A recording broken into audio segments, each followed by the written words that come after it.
What's up, guys? Chris here from Mainly Mesh.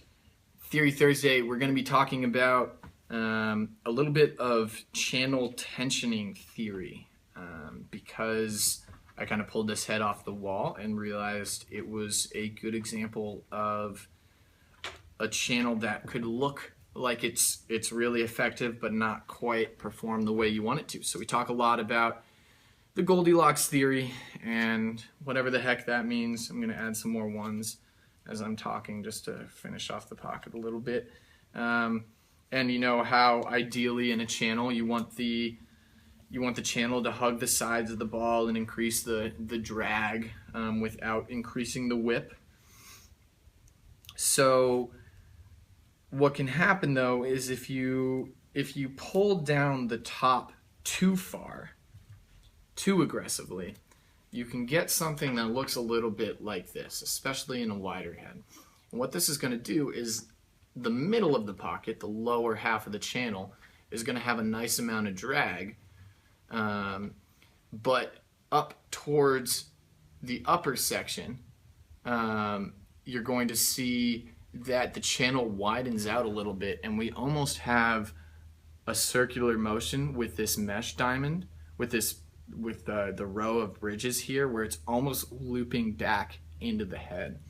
So as we track the ball through the pocket here, we're going to see that it's hugged well here, but as it travels up the pocket, right about here, it's not being hugged on all sides.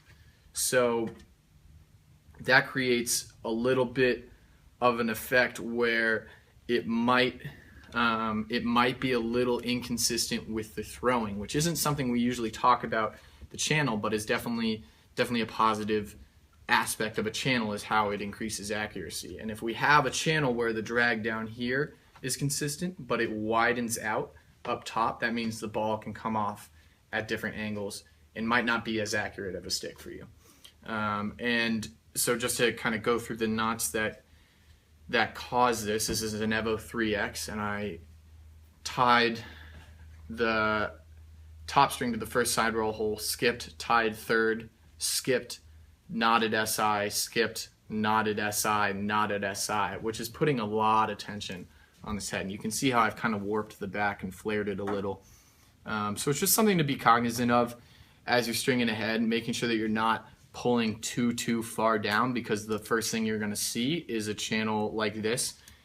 And you know, for Instagram and everything, it would look sick if I punch this out. It looks like an awesome channel for a really wide head, but it's just not going to be quite as accurate as you'd like it to be, and might have a little bit of a, I might call it the soup bowl effect. Lame name, but it's like rolling around it, or I don't know. I'm just gonna cut that off before it gets any worse. Thanks so much, guys. Comment down below what you guys would like to see for next. The soup bowl effect. It's a thing now. Watch it. It's gonna be all over Instagram. The soup bowl effect. Next time, it's gonna be like the new diss on Instagram. If you see like a wide channel, what is that soup bowl? Hashtag soup bowl on Instagram. Comment down below if you guys would like to see something specific for next week's Theory Thursday. Make sure you like, comment, subscribe. Follow us on Mainly Mesh. Hashtag soup bowl. Hashtag MM soup bowl. And we'll catch you guys next time.